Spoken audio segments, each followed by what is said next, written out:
Let's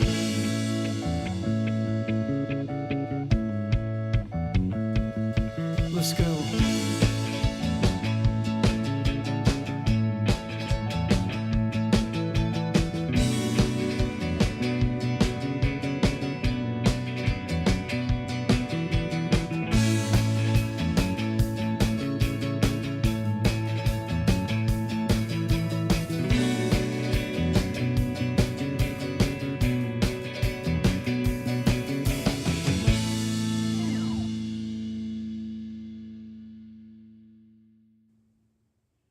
Bona nit i benvinguts al Persones F, el programa sobre l'economia del futur, l'economia feta per les persones, persones felices, que fan, que fusionen, que formen, que fabriquen o que fins i tot filosofen. Aquesta economia amb el factor F, com ens agrada dir nosaltres, que ja és aquí i que avui us expliquem a través del nostre programa. Entrevistarem en Joan Lluís Jornet de la Fira Econòmica, Social i Solidària que ha tingut lloc a Barcelona. També parlarem d'una trobada intensa d'emprenedors que ha tingut lloc aquest cap de setmana al Tecnocampus, la Weekend Challenge, i parlarem també de la nostra proposta del dia avui sobre creativitat amb el nostre company Eloi Aymeric. A més, tot allò més innovador i més actual amb les nostres microcàpsules. Això, al Persones F. Comencem. My friend fell on his right foot. Yeah!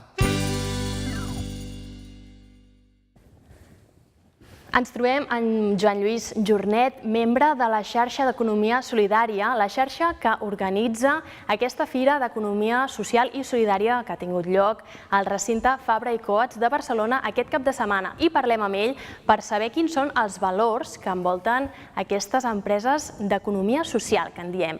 Bona nit, Joan Lluís Jornet, benvingut. Bona nit. Com estem? Molt bé. Primer de tot, estem parlant d'empreses d'economia social. Què és això? Doncs són les empreses que posen a la persona en el centre de la seva activitat en lloc de posar el capital o l'acumulació patològica de capital, que són les empreses capitalistes. Per tant, el més important és la persona. Per aquestes empreses sí, per tant, són empreses que els seus valors són d'autogestió, de presa de decisions democràticament, són respectuoses amb el medi ambient.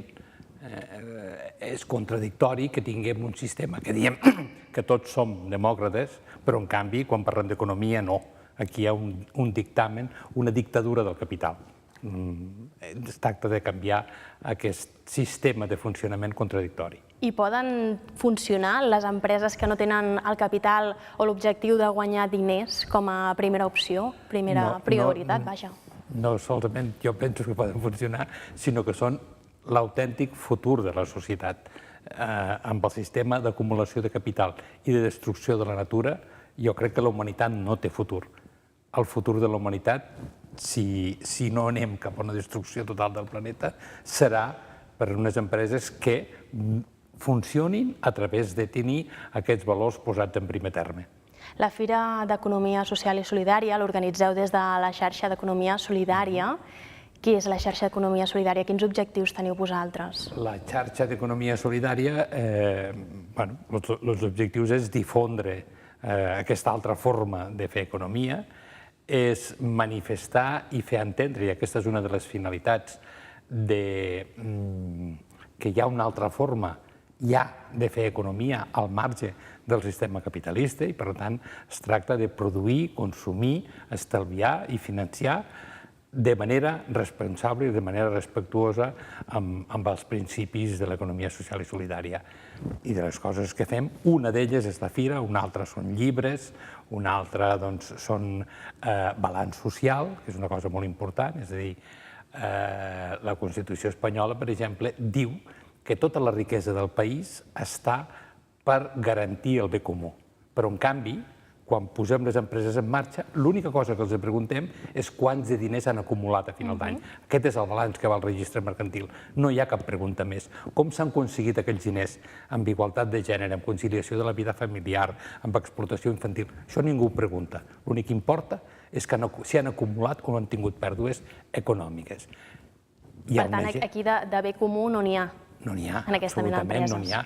I llavors del que es tracta, a través del balanç social, és valorar les empreses per altres criteris. és a dir, com concilien la vida familiar i la vida laboral, quina relació hi ha de càrrecs home-dona, la igualtat de gènere, com se comporta dintre l'empresa, com de respectuosos són amb el medi ambient, i tot això dona realment un balanç social. Si no ho mirem, perquè són coses que no es faran. Si les mirem, se suposa que les farem. I quina mena de persones formeu aquesta xarxa d'economia solidària? Com sou les persones que hi sou adherits i que la formeu, vaja? Els membres de la xarxa d'economia solidària n'hi ha de dues classes i de dues classes. Dues classes en el sentit que són entitats, persones jurídiques, per tant, i persones físiques. I després n'hi ha entitats i persones que fan economia i entitats o persones que apoyen una economia. En general, les que fan l'economia són cooperatives, fundacions, ONGs, aquest tipus d'entitats. Jo, no obstant, penso que cada vegada més és menys important la forma jurídica que adopta una empresa i més important els valors que vol defensar. És a dir, hi ha societats limitades que formen part de la xarxa, hi ha societats limitades que fan el balanç social. Per tant, per mi, aquestes estan dintre l'economia social i solidària. I després això que t'he dit, que hi ha altres entitats, una associació de veïns, un sindicat, no fan ben bé economia directament, però apoyen aquesta economia social i solidària que volem fer. I per tant, aquests també hi són dintre la xarxa. També tenen un espai. Per tant, sou persones solidàries, no? Sí, en principi. En principi? Hi ha una voluntat de ser-ho. Si ho arribes a ser o no, això cada un ho sap.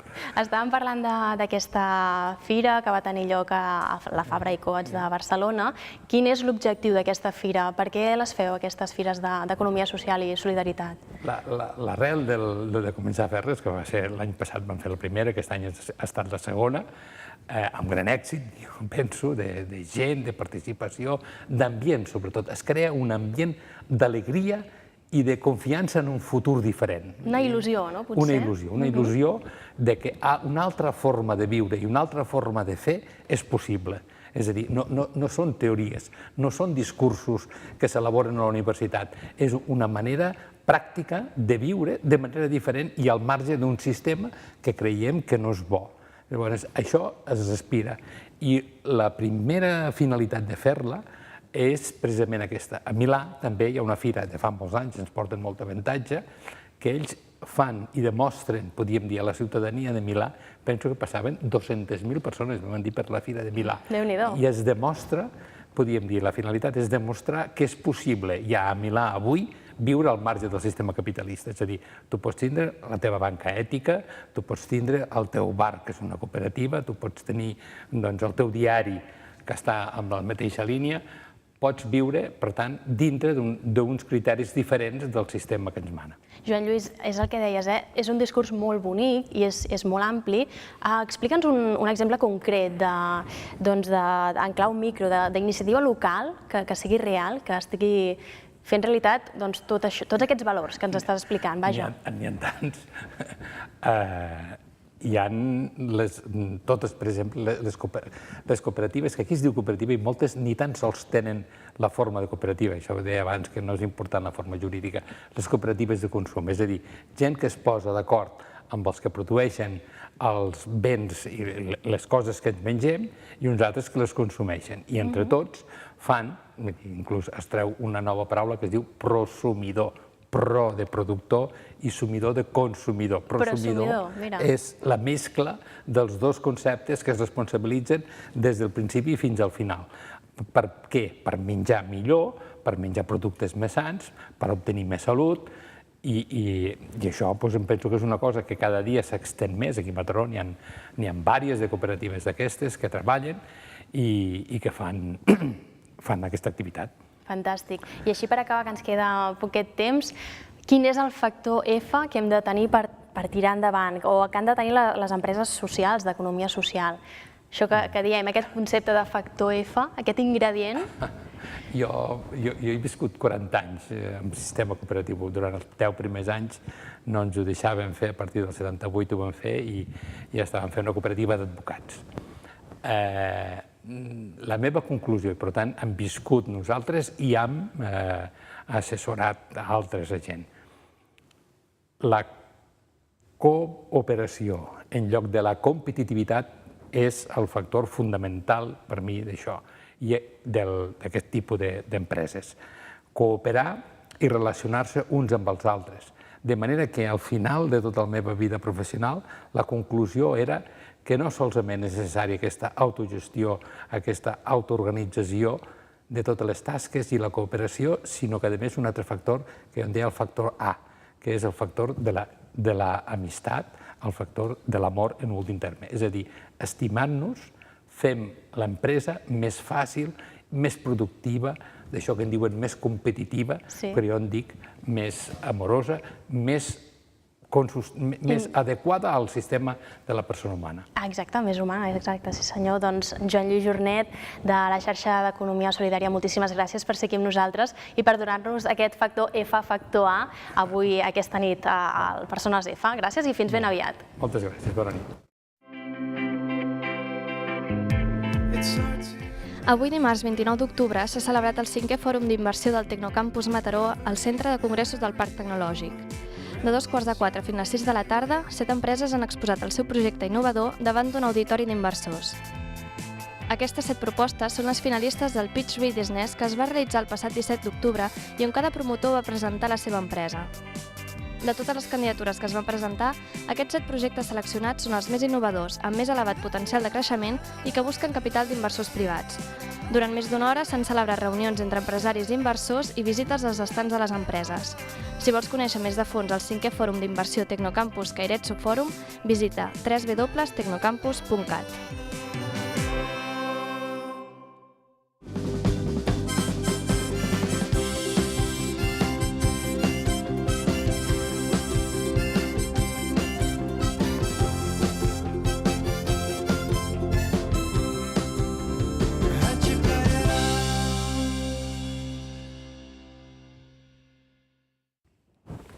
Ara és el torn del nostre reportatge Radar. Moment de sortir del plató i marxar de ruta cap a aquells indrets on es fa realitat el factor F, una fàbrica, un estudi d'artistes o un laboratori. Avui, el protagonista del reportatge Radar és el Weekend Challenge, una trobada entre universitaris i professionals de diferents àmbits que han fet per crear nous productes, compartir idees de negoci i llançar startups, el que serien empreses de creació recent.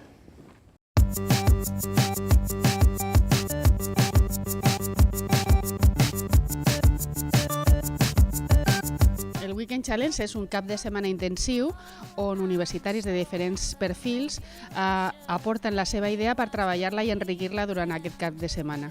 Volem que els universitaris puguin conèixer que aportant la seva idea aquesta pot créixer en un cap de setmana i després continuar treballant-la al llarg de l'itinerari del curs. Les donarem 3 premis, que consistiran bàsicament en un procés d'incubació, podran preincubar la seva idea durant un període de temps i també tenir assessorament per part de Tecnocampus per poder crear una idea de més consistència i de més valor.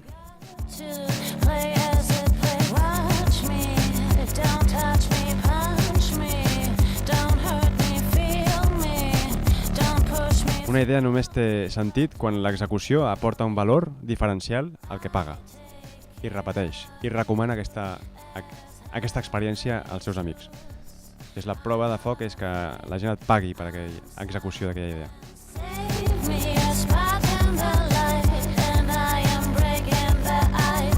Un cap de setmana no es pot crear una startup, simplement pots donar-li una volta al teu model de negoci. És com crear el mapa, la ruta, en grans trets del que serà la teva empresa.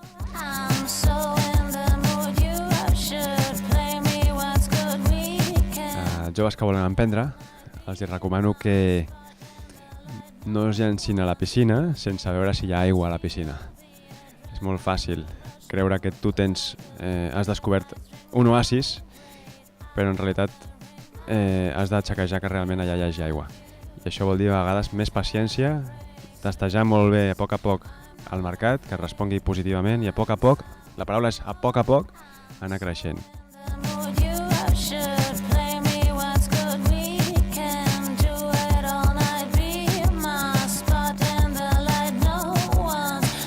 Tots els agents que han participat han estat aportacions molt valuoses per desenvolupar una idea, un projecte empresarial que va arribar aquí divendres en una fase molt incipient.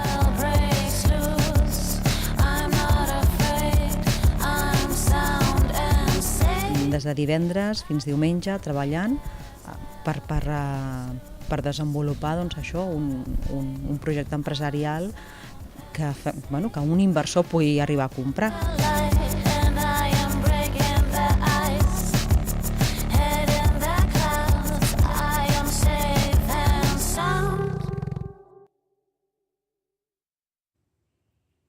Tenim amb nosaltres l'Eduard Garcia, un emprenedor i apassionat de les noves tecnologies i un dels mentors de la Weekend Challenge. Eduard, bona nit. Bona nit, gràcies. Aquesta Weekend Challenge es tracta de crear idees. És molt complicat trobar idees? Trobar idees com a tal potser no. Potser el repte més gran, i sobretot a part del Weekend Challenge, és el fet de poder trobar la manera de realment dur-lo a terme.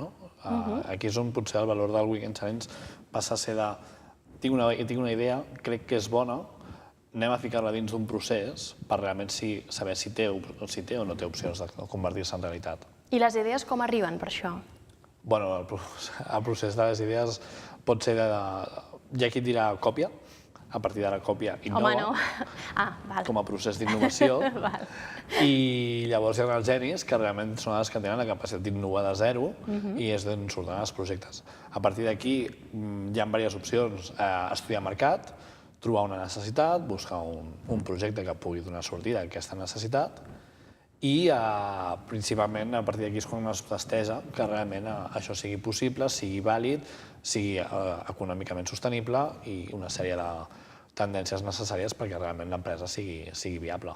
Quina visió vas percebre dels alumnes i dels emprenedors que van formar part d'aquesta Weekend Challenge? Hi ha talent? Hi ha ganes? Hi ha energia? Ganes n'hi ha. És a dir, tingues en compte que la gent que hi havia allà segurament molts tenien feina i es van passar un fotimer d'hores al cap de setmana tancat allà dins, rebent no res més que crítiques. Llavors, has de tenir moltes ganes per estar un cap de setmana allà. Talent n'hi ha, ganes n'hi ha, idees bones n'hi ha, però tampoc tantes. Llavors, una de les nostres responsabilitats és saber identificar quina és la bona, quina és la dolenta, i si és dolenta no matar-la, sinó donar-li una volta més perquè sigui viable. I per fer realitat tot això, quin factor F, com ens agrada dir aquí, hauríem de tenir com a ingredient bàsic? Ingredient passió. O sigui, crec que era Steve Jobs qui deia que si quan es lleva pel matí es pregunta si el que estic fent avui ho tornaria a fer, si la pregunta era que no és que realment hi havia un problema. Per tant, una cosa bàsica és que t'agradi molt el que estàs fent i que sàpigues que posant-hi molta passió, molt de temps, seguiràs fent allò mateix i ho seguiràs fent amb les mateixes ganes. Per tant, en el moment econòmic que estem vivint actualment, sense passió, els emprenedors no van enlloc. No, el procés... Un emprenedor, quan a mi em fan aquesta pregunta, sempre que començo dient que al final és un pringat, és a dir, perquè passa un procés de patiment molt llarg, que hi ha moltes maneres de definir-lo, però no és ben bé així. El fet és que una persona passa a ser una persona física que crea valor en una empresa i quan vol ser emprenedor passa a crear valor mercantil ella mateixa. Aquest procés, a part de ser dur, és molt llarg en el temps i generalment això no ens ho ensenyen. No hi ha una...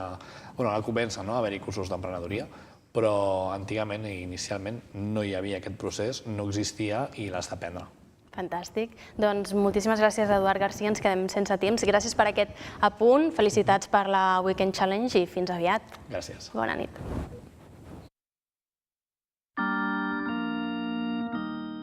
Les dades publicades per l'Ajuntament de Mataró i el Consell Comarcal del Maresme indiquen un bon balanç de la temporada turística 2013. Aquest estiu, la capital del Maresme ha incrementat un 4,2% el turisme exterior respecte a l'any passat. Més de 19.000 estrangers, pràcticament la meitat francesos, s'han allotjat als diferents hotels i càmpings de la ciutat. Això ha fet que el turisme representés el 13% del producte interior brut de la comarca. La principal causa de l'augment de turisme han estat les novetats com la del fulletó Visit Mataró, repartit per les diferents oficines turístiques del Maresme, o la introducció del rus com a idioma a la visita guiada.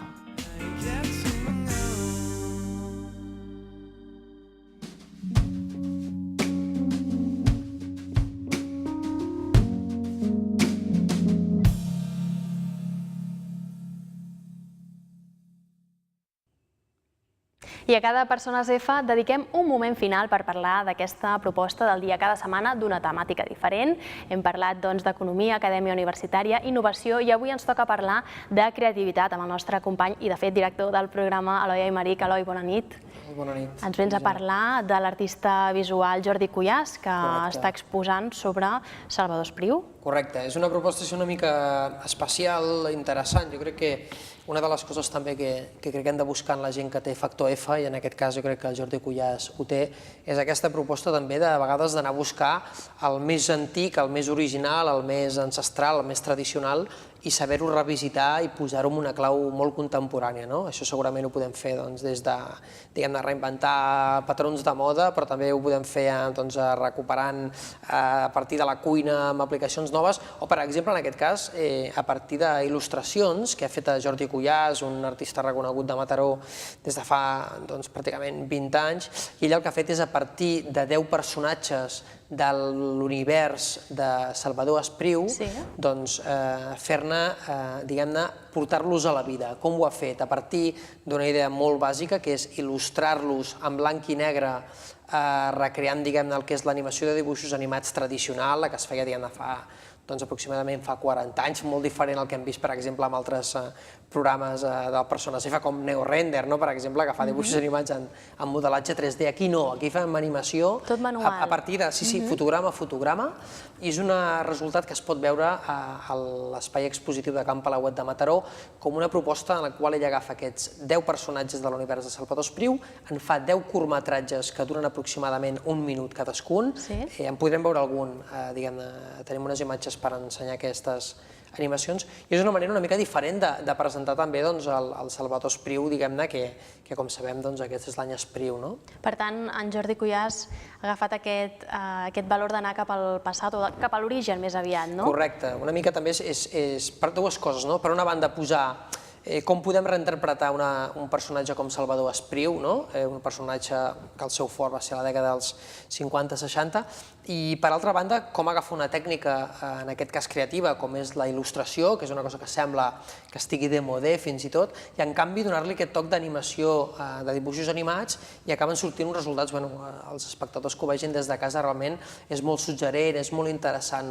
I el seu factor F, en aquest cas, jo m'atreviria a dir que és aquesta revisitació d'una tècnica molt antiga d'animació videogràfica d'il·lustracions, i a la vegada també d'agafar una cosa tan complexa com és l'univers de Salvador Espriu. Sí. Sembla que això del retorn cap al passat o cap als orígens o cap a les bases està de moda, no? També ens agrada molt mirar cap al futur, però tenint ben agafat el passat, sabent d'on venim, vaja.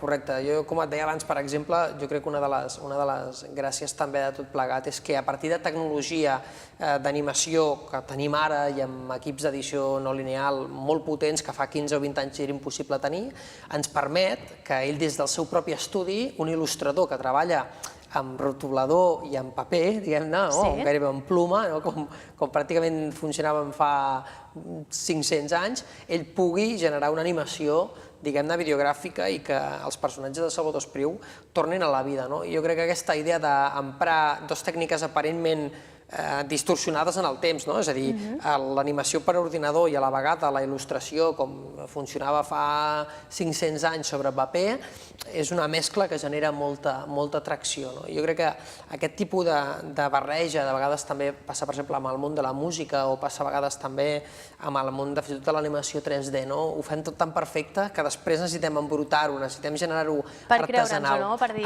això ja és més humà. Exacte, m'atreviria a dir fins i tot això pot passar-nos amb el plató nostre, que és tot virtual, però llavors diguem que l'atracció que tenim és de cartró, realment. Que ho podem tocar, exacte. Molt bé, bona comparació. Doncs, Eloi, ens quedem sense temps, que aquí fem unes capsuletes curtetes de tots els nostres temes. Moltíssimes gràcies per ser aquí un cop més. Ens veiem d'aquí unes setmanes. Bona nit, que vagi molt bé. Molt bona nit. Fins llavors. I nosaltres us diem bona nit, que ens seguiu a partir de les xarxes socials. Simplement ens heu de buscar per Persones F. A qualsevol xarxa social que us vingui de gust, allà ens trobareu. Fins aviat i moltes gràcies. Recordeu sempre aquest factor F, que no se'ns oblidi.